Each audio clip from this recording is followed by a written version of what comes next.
അധികാരത്തിന്റെ ആജ്ഞാവചനം അടിത്തറ ഉറപ്പിച്ച്, കാലുകൾ ഉറപ്പിച്ച് അധികാരവും ശക്തിയുള്ളവരായി മാറ്റട്ടെ. ആത്മാവിൽ ജ്വലിച്ചിടട്ടെ, ആത്മാവിൽ ജ്വലിച്ചിടട്ടെ.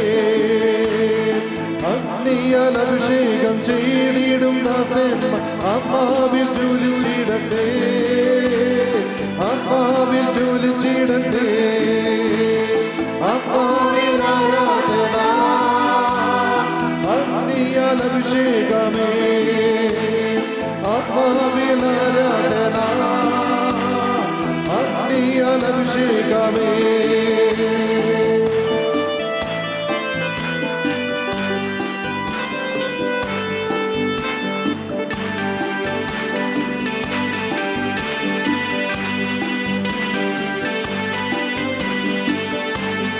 രാജ്യങ്ങൾ നിറയട്ടെ യേശുവിൻ നാമത്തിൽ, ദാസന്മാർ പുറപ്പെടട്ടെ, ദാസന്മാർ പുറപ്പെടട്ടെ.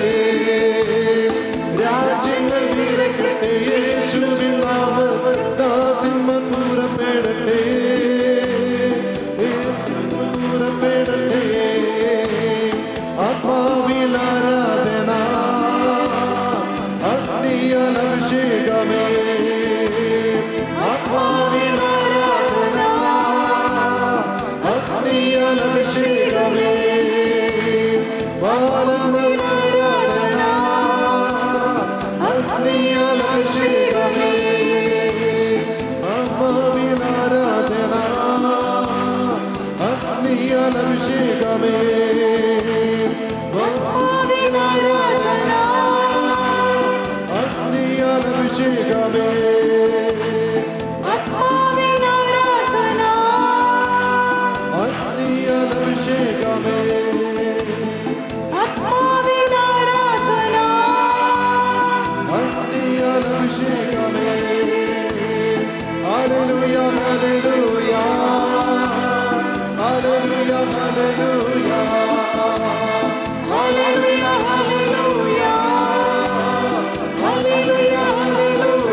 പിടിച്ച് വചനം അതിൻ്റെ എല്ലാ ശക്തിയോടും കൂടെ എൻ്റെ ജീവിതത്തിൻ്റെ വരണ്ട നിലങ്ങളിൽ, ചെളിക്കുഴികളിൽ, എവിടെയെല്ലാം എന്തെല്ലാമാണോ നീ നിന്നെ തിരിഞ്ഞു നോക്കുമ്പോൾ നീ എന്താണ് കാണുന്നത്? ഒരു വരണ്ട നിലമാണോ? കല്ലും മുള്ളും നിറഞ്ഞൊരു മണ്ണാണോ? മുൾച്ചെടികൾ നിറഞ്ഞു നിൽക്കുന്ന ഒന്നാണോ? അതോ കുഴഞ്ഞ ഒരു ചെളിയാണോ? ഒരു പുൽനാമ്പിനെ പോലും രൂപപ്പെടാൻ പറ്റാത്ത ഒരു ചെളിയാണോ? നമ്മുടെ ജീവിതത്തിൻ്റെ ആത്മീയ, ഭൗതിക, വ്യക്തിപരമായ അവസ്ഥ പരിശോധിക്കുമ്പോൾ എന്താണോ കണ്ടെത്തുന്നത്, അവിടേക്ക് കർത്താവിൻ്റെ വചനം ഇപ്പോൾ ഇറങ്ങി വരട്ടെ. ചേർന്ന് പ്രാർത്ഥിക്കാം. കഴിഞ്ഞ 7 തലമുറകൾക്ക് വേണ്ടി, എല്ലാ ലോകരാജ്യങ്ങൾക്കും വേണ്ടി, എല്ലാ രാഷ്ട്രങ്ങൾക്കും വേണ്ടി, എല്ലാ രാഷ്ട്രത്തലവന്മാർക്കും വേണ്ടി പരിശുദ്ധ കന്യകാമറിയത്തെ ഈ പ്രപഞ്ചത്തിൻ്റെ രാജ്ഞിയായി ഏറ്റുപറഞ്ഞ് വിശ്വാസത്തിൽ അപ്രകാരം സ്ഥാപിച്ചുകൊണ്ട് എല്ലാവർക്കും വേണ്ടി നമുക്ക് സ്വരമുയർത്തി ചേർന്ന് പ്രാർത്ഥിക്കാം. ദൈവകൃപ നിറഞ്ഞ മറിയമേ സ്വസ്തി, കർത്താവ് അങ്ങയോട് കൂടെ സ്ത്രീകളിൽ അങ്ങ് അനുഗ്രഹീതയാകുന്നു. അങ്ങേ തിരുവുദരത്തിൻ ഫലമായ ഈശോ അനുഗ്രഹീതനാകുന്നു.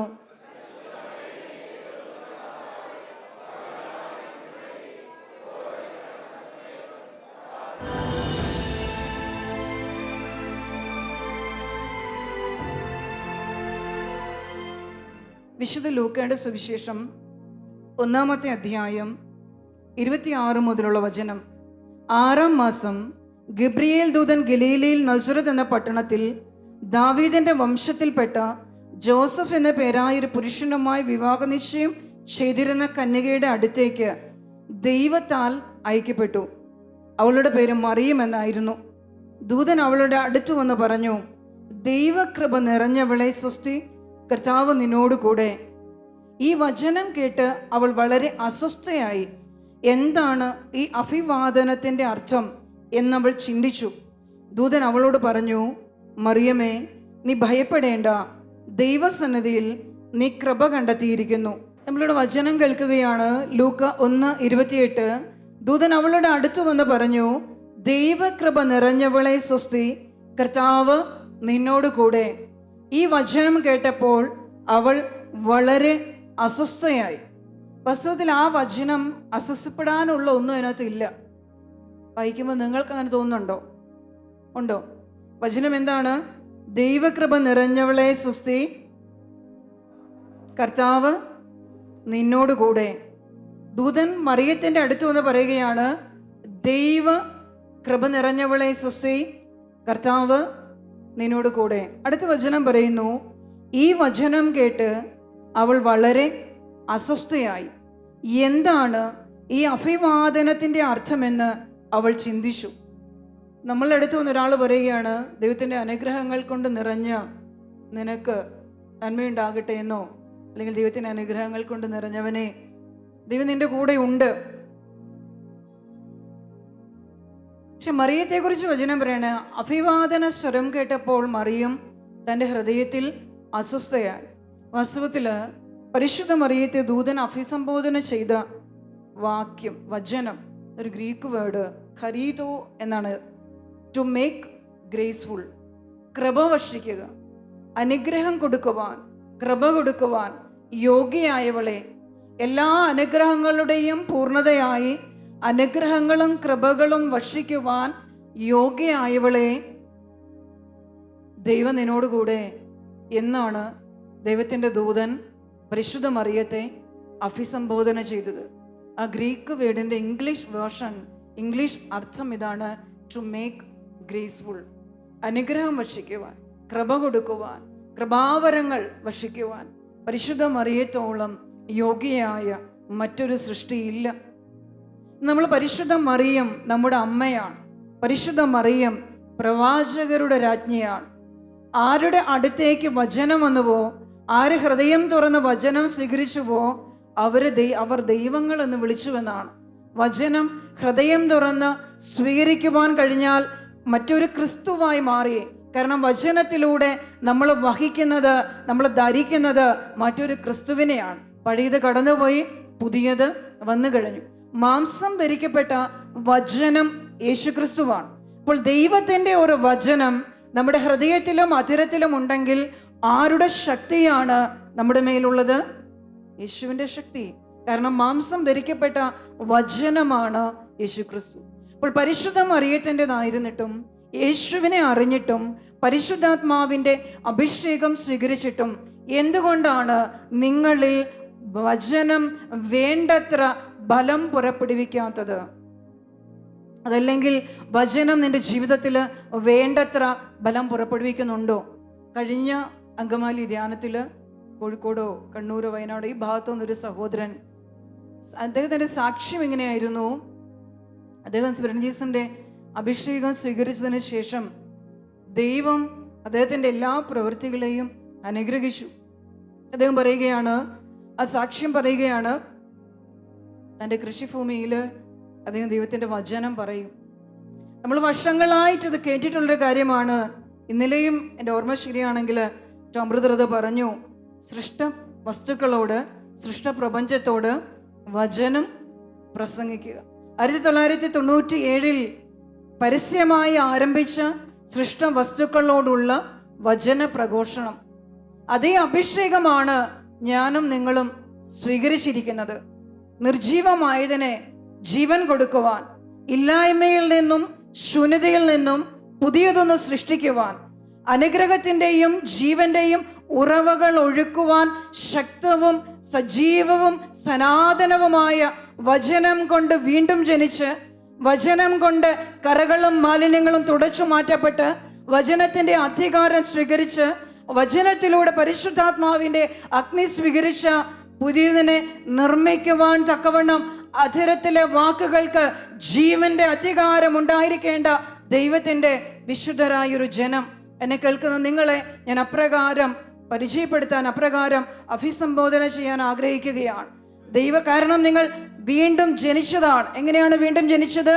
സജീവവും സനാതനവുമായ ജീവവചസ്സിൽ നിന്ന് ജീവനുള്ള വീണ്ടും ജനിച്ചത് എങ്ങനെയാണ്? ജീവനുള്ള വചനത്തിൽ നിന്ന്. Hallelujah, hallelujah. അപ്പോൾ നിങ്ങളുടെ മേൽ വചനത്തിൻ്റെ അപ്രമാദിത്യമുണ്ട്, അധികാരമുണ്ട്, ആധിപത്യമുണ്ട്. നിങ്ങൾ തിരിച്ചറിയേണ്ട ഏറ്റവും വലിയ രഹസ്യം അതാണ്. നിങ്ങൾ വിശ്വസിക്കുന്ന, നിങ്ങൾ അനുസരിക്കുന്ന, നിങ്ങളുടെ ഹൃദയത്തിൽ ശേഖരിക്കുന്ന വചനത്തിൻ്റെ അപ്രമാദിത്യം, ആ വചനത്തിൻ്റെ അധികാരത്തിന് എതിര് വരുവാൻ മറ്റൊരു ശക്തിക്കോ മറ്റൊരു അധികാരത്തിനോ മറ്റു വ്യക്തികൾക്കോ സാധിക്കുകയില്ല. അതാണ് വചനത്തിൻ്റെ അപ്രമാദിത്യം.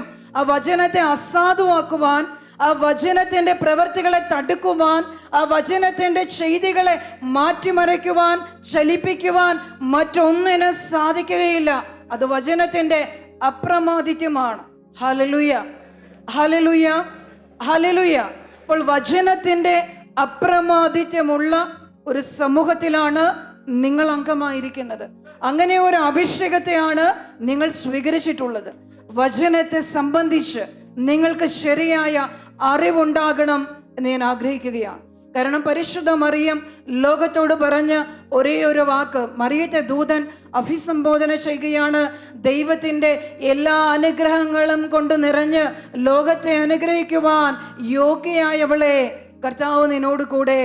ആ അഭിസംബോധന കേട്ടപ്പോൾ ദൂതന്റെ അധരത്തിലെ വചനം കേട്ടപ്പോൾ മറിയം അസ്വസ്ഥയായവൾ ചിന്തിച്ചു, എന്താണ് സംഭവിക്കാൻ പോവുക, എന്താണ് ദൈവത്തിൻ്റെ പദ്ധതി. ദൂതൻ പറഞ്ഞ, പരിശുദ്ധാത്മാവ് നിന്റെ മേൽ വരും, അത്യുന്നതന്റെ ശക്തി നിന്റെ മേൽ ആവസിക്കും. പരിശുദ്ധാത്മാവിന്റെ അഭിഷേകം സ്വർഗത്തിലെ പിതാവിൽ നിന്ന് നേരിട്ടിറങ്ങി വന്ന അത്യുന്നതന്റെ ശക്തി, ദൈവത്തിന്റെ ശക്തി നേരിട്ട് ആവസിച്ച പരിശുദ്ധ മറിയം ഈ ലോകത്തിലെ സകല തലമുറകളോടും പറഞ്ഞ ഒരേ ഒരു വചനം അവൻ പറയുന്നത് പോലെ ചെയ്യും.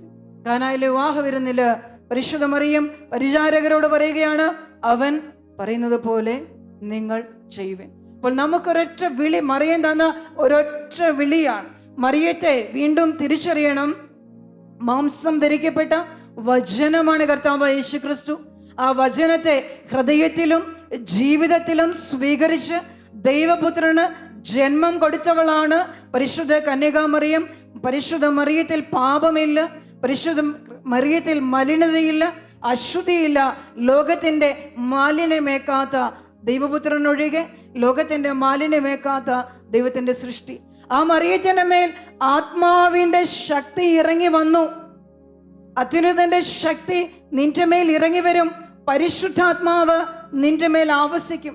പിതാവായ ദൈവത്തിൻ്റെയും പരിശുദ്ധാത്മാവിൻ്റെയും വലിയ അധികാരം പരിശുദ്ധ മറിയത്തിൻ്റെ മേൽ ഇറങ്ങി വന്നു. ആ മറിയത്തോട് ദൂതൻ പറയുകയാണ്, ഈ ലോകം മുഴുവനെയും അനുഗ്രഹങ്ങൾ കൊണ്ട് സമ്പന്നരാക്കുവാൻ തക്കവണ്ണം ദൈവത്താൽ സമൃദ്ധമായവളെ, ദൈവത്തിൻ്റെ അനുഗ്രഹത്താൽ സമൃദ്ധിയായവളെ. അത്രമാത്രം അനുഗ്രഹത്തിൻ്റെ ഒരു ഭണ്ഡാരമായിരുന്നിട്ടും പരിശുദ്ധ മറിയം ഒരൊറ്റ വാക്ക് മാത്രമാണ് ലോകത്തെ അനുഗ്രഹിക്കുവാൻ, ലോകത്തെ നന്മകൾ കൊണ്ട് നിറയ്ക്കുവാൻ, ലോകത്തെ സമ്പന്നരാക്കുവാൻ, തൻ്റെ അടുത്ത് വരുന്ന ഏതു പാപിക്കും വിടുതലും സമാധാനവും കൊടുക്കുവാൻ പരിശുദ്ധ മറിയം പറഞ്ഞ ഒരേ ഒരു വാക്ക്, അവൻ പറഞ്ഞതുപോലെ ചെയ്യും, അവൻ പറഞ്ഞതുപോലെ ചെയ്യും. പ്രിയമുള്ളവരെ, നിങ്ങളെ സംബന്ധിച്ച് അനുഗ്രഹത്തിൻ്റെ തൊട്ടു മുമ്പിൽ, ആ അനുഗ്രഹത്തിൻ്റെ കവാടത്തിൻ്റെ തൊട്ടു മുമ്പിൽ നിങ്ങളിൽ പലരെയും സംബന്ധിച്ച് ആ അനുഗ്രഹത്തിൻ്റെ കവാടത്തിൻ്റെ തൊട്ടു മുമ്പിൽ എവിടെയാണ് അനുഗ്രഹം? ഞാൻ ആരനുഗ്രഹിക്കും? എങ്ങനെ എൻ്റെ പ്രാർത്ഥനകൾ സ്വീകരിക്കപ്പെടുമെന്ന് അനുഗ്രഹത്തിൻ്റെ തൊട്ട് സമീപത്ത് കണ്ണടച്ചു നിൽക്കുന്ന ഞാൻ അങ്ങനെ നിങ്ങൾക്കൊരു തിരിച്ചറിവ് ഞാൻ നൽകുകയാണ്. കാരണം എല്ലാ അനുഗ്രഹത്തിൻ്റെയും പൂർത്തീകരണം, എല്ലാ അനുഗ്രഹത്തിൻ്റെയും തുറവി ദൈവത്തിൻ്റെ വചനത്തിലാണ്. നമ്മൾ കേട്ടെടുത്തോളം വചനം ഈ തലമുറയിൽ ആര് കേട്ടു? നമ്മൾ സ്വീകരിച്ചിടത്തോളം വചനത്തിൻ്റെ ശക്തി ഈ തലമുറയിൽ ആര് സ്വീകരിച്ചു? ദൈവം നമ്മളെ പഠിപ്പിച്ച സ്വർഗരാജ്യ രഹസ്യങ്ങൾ, വചനത്തിലൂടെ നമ്മൾ അറിഞ്ഞ വചനത്തിൻ്റെ അധികാരം, യേശുനാമത്തിൻ്റെ അധികാരം, പരിശുദ്ധാത്മാവിൻ്റെ ശക്തി. പ്രിയമുള്ളവരെ, നിങ്ങൾ അനുഗ്രഹത്തിൻ്റെ വാതിലുകൾ തുറന്ന് അനുഗ്രഹത്തിലും നന്മയിലും ജീവനിലും സമൃദ്ധിയുള്ളവരായി ജീവിക്കണം എന്ന് കർത്താവ് ആഗ്രഹിക്കുകയാണ്. കർത്താവായ ദൈവം തൻ്റെ സൃഷ്ടിയുടെ ആരംഭം മുതൽ, ദൈവത്തിൻ്റെ സൃഷ്ടികളെല്ലാം വചനത്തിലൂടെയാണ്. പിതാവായ ദൈവത്തിൻ്റെ അധരത്തിൽ നിന്ന് പുറപ്പെട്ട വചനങ്ങളാണ് ദൈവം നേരിട്ട് സംസാരിച്ചതോ തൻ്റെ ദാസന്മാർക്ക് വെളിപ്പെടുത്തിയതോ പ്രവാചകന്മാർ വഴി സംസാരിച്ചതോ ആയ വാക്കുകളെ നമ്മൾ ദൈവത്തിൻ്റെ വചനമായിട്ട് വിശ്വസിക്കുകയാണ്. നമുക്ക് വചനം ലഭിച്ചവരാണ്. നിങ്ങൾക്ക് വചനം ലഭിച്ചുവോ? വചനം ലഭിച്ചു. നമ്മൾ സ്വീകരിച്ച വചനത്തിന് മാത്രം ഒരു പ്രത്യേകതയുണ്ട്. കഴിഞ്ഞ തലമുറകളുമായി നമ്മൾ ജീവിതത്തെ നോക്കിയാൽ കഴിഞ്ഞ തലമുറകൾ വചനം കിട്ടി, ആ വചനം അനുസരിച്ചവരെല്ലാം അനുഗ്രഹീതരായി.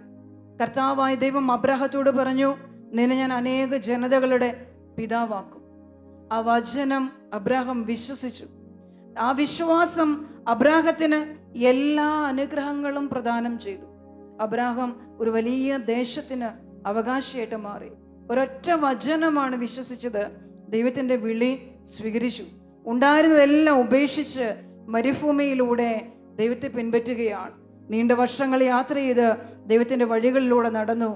ദൈവം അബ്രാഹത്തെ അനുഗ്രഹിച്ച് ലോകത്തിലെ തന്നെ ഏറ്റവും വലിയ സമ്പന്നനാക്കി മാറ്റി. അവൻ വിശ്വസിച്ച ഒരു വചനം ദൈവത്തിൻ്റെ എല്ലാ അനുഗ്രഹത്തിനും അബ്രാഹത്തെ യോഗ്യനാക്കി. അബ്രാഹത്തിൻ്റെ പുത്രൻ ഇസ്ഹാക്ക് അവൻ്റെ എല്ലാ അനുഗ്രഹത്തിനും പാത്രമായി തീർന്നു. ദൈവത്താൽ വീണ്ടും അനുഗ്രഹിക്കപ്പെട്ടു. യാക്കോബ് ദൈവത്താൽ അനുഗ്രഹിക്കപ്പെട്ടു എന്ന് മാത്രമല്ല, ദൈവത്തോട് പിടിച്ചു നേടുകയാണ്, ബലം പിടിച്ച് അനുഗ്രഹം വാങ്ങിക്കുകയാണ്. ജോസഫ് ദൈവത്താൽ അനുഗ്രഹിക്കപ്പെടുകയാണ്. ജോസഫിന് സ്വപ്നങ്ങൾ ഉണ്ടായി. ആ സ്വപ്നം അവൻ ഹൃദയത്തിൽ സൂക്ഷിച്ചു വെച്ചു. അവനത് വിശ്വസിച്ചു. അവനെക്കുറിച്ച് ധ്യാനിച്ചു. ആ സ്വപ്നങ്ങൾ നിറവേറുവാൻ തൻ്റെ ജീവിതത്തെ തനിക്ക് മുൻപിൽ വെളിപ്പെട്ട് തൻ്റെ ജീവിതത്തെക്കുറിച്ചുള്ള ദൈവത്തിൻ്റെ പദ്ധതിയെ നിറവേറ്റുവാൻ കാരാഗ്രഹത്തിനും അടിമത്തത്തിനും ഇരുമ്പ് ചങ്ങലകൾക്കും ജോസഫ് സ്വയം കീഴ്വഴങ്ങി. അവൻ ഈജിപ്തിൻ്റെ 2ാം ഭരണാധികാരിയായി മാറി. സിംഹാസനത്തിൽ ഒഴികെ ഫറവോയ്ക്ക് സമനായിട്ട് മാറി. എല്ലാ ലോകരാജ്യങ്ങളും ക്ഷാമത്തിൽപ്പെട്ടപ്പോൾ ജോസഫ് ലോകം മുഴുവനും ഭക്ഷ്യപദാർത്ഥങ്ങൾ അളവില്ലാതെ അളന്നുകൊടുത്തു. ദൈവത്തിൻ്റെ സമൃദ്ധി അതാണ്. ദൈവത്തിൻ്റെ അനുഗ്രഹം അതാണ്. അളക്കുവാൻ പറ്റാത്ത വർദ്ധിച്ചുകൊണ്ടേയിരിക്കുന്ന തലമുറകളിൽ വർദ്ധിച്ചുകൊണ്ടേയിരിക്കുന്ന ഒരൊറ്റ വചനം അബ്രഹാം വിശ്വസിച്ചു. അവൻ്റെ ജീവിതത്തിൽ വലിയ അനുഗ്രഹം അവകാശിയായി മാറി. അവൻ്റെ പുത്രന്മാര് തങ്ങളുടെ പിതാവിൻ്റെ ദൈവത്തെ പിൻപറ്റി. ദൈവം 3 പുരുഷന്മാരുടെ നാമത്തിൽ അറിയപ്പെട്ടു. അബ്രാഹത്തിൻ്റെ ദൈവം, ഇസഹാക്കിൻ്റെ ദൈവം, യാക്കോബിൻ്റെ ദൈവം എന്ന് തന്നെ പരിചയപ്പെടുത്തുവാൻ തക്കവണ്ണം ദൈവം അവർക്ക് പ്രിയപ്പെട്ടവനായി മാറി. അതേ വചനമാണ്. പക്ഷെ നമുക്ക് അവിടെ കുറച്ചുകൂടെ ശ്രേഷ്ഠതയുണ്ട്. നമുക്ക് പിതാവായ ദൈവത്തിന് നമുക്കുമിടയിൽ യേശുക്രിസ്തുവിന്റെ രക്തമുണ്ട്. എല്ലാ പാപത്തിനും പരിഹാരമായി നസറായ യേശു കൽവരി കുരിശിൽ അർപ്പിച്ച പാപപരിഹാര ബലിയിൽ ഒഴുകി വീണ യേശുവിന്റെ രക്തം, അവന്റെ രക്തം നിമിത്തം, യേശുവിന്റെ രക്തം നിമിത്തം നമുക്ക് പിതാവിനെ സമീപിക്കുവാൻ ആത്മധൈര്യം പ്രത്യാശയും കൈവരുകയാണ്. അപ്പോൾ യേശുക്രിസ്തുവിന്റെ പരിശുദ്ധമായ ബലിയിലൂടെ പാപത്തിൻ്റെയും മരണത്തിൻ്റെയും ശാപത്തിൻ്റെയും നിയമങ്ങളെ തകർത്ത് കളഞ്ഞുകൊണ്ട് സജീവവും സനാതനവുമായ വചനത്തിൻ്റെ അധികാരം പരിശുദ്ധാത്മാവിലൂടെ ദൈവം പകർന്നു തന്ന വിശ്വസ്തരായ ഒരു സമൂഹമാണ് നമ്മൾ ഓരോരുത്തരും. Hallelujah, hallelujah. വചനത്തെ തിരിച്ചറിയണം. നിങ്ങൾ എന്തിനെയാണ് സ്വീകരിച്ചത്? നിങ്ങൾ സ്വീകരിച്ച വചനം നിങ്ങളുടെ ജീവിതത്തിലെ എല്ലാ ഇല്ലായ്മകൾക്കും പരിഹാരമാണ്. നിങ്ങളുടെ ജീവിതത്തിലെ എല്ലാ ആവശ്യത്തിനും മതിയായതാണ്. ഒരൊറ്റ നിയമമേ ഉള്ളൂ. കർത്താവായ ദൈവം സ്ഥാപിച്ച ഒരേ ഒരു നിയമം. ദൈവം നമ്മുടെ കർത്താവായി മാറിക്കഴിഞ്ഞാൽ, ദൈവം നമ്മളെ പോറ്റണമെങ്കിൽ, നമ്മളെ പരിപാലിക്കണമെങ്കിൽ ഒരൊറ്റ കാര്യമാണ് കർത്താവ് നമ്മളോട് ആവശ്യപ്പെടുന്നത്. എന്താണ്? വചനം ഉണ്ടാകണം. വചനം ഒന്നാമത്തെ കൽപ്പന അതാണ്. ദൈവത്തിന്റെ വചനം നമ്മളിൽ ഉണ്ടാകണം. കർത്താവ് ജോഷുവയോട് പറയുകയാണ്, ജോഷുവയുടെ പുസ്തകം 1-ാം അധ്യായം 5 മുതലുള്ള വചനം: നിന്റെ ആയുഷ്കാലത്ത് ഒരിക്കലും ആർക്കും നിന്നെ തോൽപ്പിക്കാൻ സാധിക്കുകയില്ല. വചനം നേറ്റു പറഞ്ഞേ, നിന്റെ ആയുഷ്കാലത്ത് ഒരിക്കലും ആർക്കും നിന്നെ തോൽപ്പിക്കാൻ സാധിക്കുകയില്ല. ഒരു പാപത്തിനും, ഒരു അശുദ്ധിക്കും, ഒരു ലോകത്തിനും, ഒരു മനുഷ്യർക്കും, ഈ ലോകത്തിന്റെ ഒരു കാഴ്ചയ്ക്കും കേൾവിക്കും നിന്നെ ദൈവത്തിൽ നിന്ന് അകറ്റാൻ, നിന്നെ പാപം ചെയ്യിപ്പിക്കാൻ, നിന്നെ നശിപ്പിക്കാൻ സാധിക്കില്ല. പക്ഷെ അതിന് നിന്നിലൊരു തീരുമാനം ഉണ്ടാകണം. മേലിൽ ഞാൻ കർത്താവിനുള്ളവനായിരിക്കും. മേലിൽ ഞാൻ പാപം ചെയ്യുകയില്ല. പാപത്തെ സംബന്ധിച്ച് ഞാൻ മരിച്ചവനാണ്. കാരണം യേശു എൻ്റെ പാപങ്ങൾ സ്വന്തം ശരീരത്തിൽ ഏറ്റെടുത്ത് എനിക്ക് വേണ്ടി പാപ പരിഹാര ബലിയായി മാറി. അവൻ്റെ മുറിവുകളാൽ, അവൻ്റെ ക്ഷതങ്ങളാൽ, നിങ്ങളുടെ ശരീരത്തിലെ പിതാക്കന്മാരിലൂടെ എത്ര വലിയ പാപത്തിന്റെ ആധിപത്യം കടന്നു വന്നിട്ടുണ്ടെങ്കിലും അവിടെ നിനക്ക് വിടുതലുണ്ട്, അവിടെ നിനക്ക് ജയമുണ്ട്, പാപത്തിന്റെ മേൽ നിനക്ക് അധികാരമുണ്ട്. കർത്താവിന്റെ വചനം, ആ വചനം നൽകുന്ന അധികാരം നിന്റെ ആയുഷ്കാലത്ത് ഒരിക്കലും ഒരു പാപത്തിനും, ഒരു പിശാചിനും, ഒരു തിന്മയ്ക്കും തോൽപ്പിക്കാൻ പറ്റാത്ത അധികാരമാണ് പരിശുദ്ധാത്മാവിലൂടെ വചനം നമ്മൾക്ക് നൽകുന്നത്. വചനത്തിലൂടെ പരിശുദ്ധാത്മാവ് നമുക്ക് നൽകുന്നത്. Hallelujah, hallelujah. 6-ാം വചനം: ഒരിക്കലും നിന്നെ കൈവിടുകയില്ല, ശക്തനും ധീരനുമായിരിക്കുക. ഈ ജനത്തിന് നൽകുമെന്ന് ഇവരുടെ പിതാക്കന്മാരോട് ഞാൻ വാഗ്ദാനം ചെയ്തിരുന്ന ദേശം ഇവർക്ക് അവകാശമായി വീതിച്ചു കൊടുക്കേണ്ടത് നീയാണ്. 7-ാം വചനം: എൻ്റെ ദാസനായ മോശ നൽകിയിട്ടുള്ള എല്ലാ നിയമങ്ങളും അനുസരിക്കുകയും ശക്തനും ധീരനുമായിരിക്കുകയും ചെയ്യുക. ഇവയിൽ നിന്ന് ഇടം വലം വ്യതിചലിക്കരുത്. നിന്റെ ഉദ്യമങ്ങളിലെല്ലാം നീ വിജയം വരിക്കും. ന്യായപ്രമാണ ഗ്രന്ഥം എപ്പോഴും നിന്റെ അധരത്തിൽ ഉണ്ടായിരിക്കണം. അതിലെഴുതിയിരിക്കുന്നതെല്ലാം പാലിക്കാൻ നീ ശ്രദ്ധിക്കണം. അതിനെക്കുറിച്ച് രാവും പകലും ധ്യാനിക്കണം. അപ്പോൾ നീ അഭിവൃദ്ധി പ്രാപിക്കുകയും വിജയം വരിക്കുകയും ചെയ്യും. ന്യായപ്രമാണ ഗ്രന്ഥം നിങ്ങളുടെ അധരത്തിലുണ്ടായിരിക്കണം. അതിലെഴുതിയിരിക്കുന്നത് പാലിക്കാൻ ശ്രദ്ധിക്കണം. രാവും പകലും നീ അതിനെക്കുറിച്ച് ധ്യാനിക്കണം. നമ്മൾ വിശ്വസിക്കുന്ന, നമ്മൾ കേൾക്കുന്ന വചനം, നിങ്ങൾ ഒന്നിനെക്കുറിച്ചും ആകുലരാകേണ്ട. ആരുടെ വചനമാണത്? ആരുടെ വാക്കാണത്? ആരാണ് അങ്ങനെ പറഞ്ഞത്? യേശുക്രിസ്തുവാണ്. നമ്മളതനുസരിക്കാറുണ്ടോ? ന്യായപ്രമാണ ഗ്രന്ഥം, എനിക്ക് ഒരൊറ്റ വചനമാണ് നിങ്ങളോട് പറയുവാനുള്ളത്. ഒരൊറ്റ പ്രബോധനം, ഒരൊറ്റ പ്രഘോഷണം. വചനം അനുസരിച്ച്, വചനത്തിൻ്റെ വാഹകപാത്രങ്ങളായി, വചനത്തിൽ ശക്തി കണ്ടെത്തി, വചനം ഭക്ഷിച്ച്, വചനം കൊണ്ട് ലോകത്തിൻ്റെ എല്ലാ നന്മയ്ക്കും ദൈവത്തിൻ്റെ എല്ലാ അനുഗ്രഹത്തിനും മാത്രമായി തീരുക. Hallelujah, hallelujah, hallelujah. അതാണ് ഞാൻ പറഞ്ഞത്, എല്ലാ അനുഗ്രഹങ്ങളും നിങ്ങളുടെ തൊട്ടടുത്തുണ്ട്. കാരണം ധാരാളമായ പ്രാർത്ഥന നിങ്ങൾക്കുണ്ട്, വിശ്വസ്തത നിങ്ങൾക്കുണ്ട്. നിങ്ങളുടെ വിശ്വസ്തതയ്ക്ക്, നിങ്ങളുടെ സമർപ്പണത്തിന് ആണ് ഇന്നിവിടെ ഇത്രയും ദൈവത്തിൻ്റെ ശക്തി ഇവിടെ ഇറങ്ങി വന്നത്. അതുകൊണ്ടാണ് ഒരു ധ്യാനമൊക്കെ കഴിഞ്ഞ് ഏറ്റവും അവസാനം ഇറങ്ങി വരുന്നതിൻ്റെ എത്രയോ മടങ്ങ് അധികമാണ് ദൈവശക്തി. ദൈവത്തിൻ്റെ പരിശുദ്ധാത്മാവ് വന്നു എന്നതിലല്ല, ആ വരുന്ന അഭിഷേകത്തിൻ്റെ ഇൻറ്റൻസിറ്റി, അതിൻ്റെ കരുത്ത്, അത് വളരെ വലുതായിരുന്നു ഇന്നിവിടെ ഇറങ്ങി വന്നത്. ഒരൊറ്റ കുറവാണ്, ഒരൊറ്റ തടസ്സം, വചനത്തിൻ്റെ വലിയ കുറവ്. അവിടെ നമുക്ക് എൻ്റെ ഹൃദയത്തിന് ഒരു ജാഗ്രത